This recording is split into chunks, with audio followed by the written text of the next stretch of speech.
Just wrapped up a month-long trip to Bali. Here's how I snuck out of the airport in Korea during my 10-hour layover. I landed and I went straight to the Delta desk and started to ask the employees to let me out. They all started to tell me to kick rocks. So I cut them off before they could finish and I asked them, have you ever had soy sauce crab here in Korea? And they looked at me like I was crazy and were like, yeah, duh. So I told them point blank, see, I haven't. And that needs to change. So they laughed and sent me with Uni here. Shout out Uni. Then I grabbed about 200 in occasion and I jumped on the train. I basically only had time for a meal and a dessert. So I found a Michelin rated crab spot and called a K-ride, like Uber in Korea. And I pulled up and the spot was pretty low key, but there was people always in the doorway and this guy was constantly on the phone. So they sat me down with this spread of like 11 items and I tried the crab. It was gas. Nice lady, told me how to make the perfect bite. Shout out her. Then I was back on the streets where I was raised, waiting for my ride to a sweet treat. And I got the rec for this spot off of ChatGPT, but the pastries were all prepackaged. So I walked in and I said, fuck that. And I walked right back out. My friend Kaylee sent me a rec for a place to get salt bread. Shout out Kaylee. So I got another car and I went there.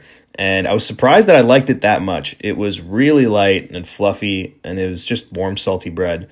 Pretty gas, but didn't satisfy my sweet tooth, so it was bad, and I got a honey butter crumble pastry thing, and that did the trick. On my way back, I passed this protest, but I Jason Bourne'd it out of there. I got on the train, then I got on the plane. I had this super mid-meal, and I called it a night. Follow me for more travel tips.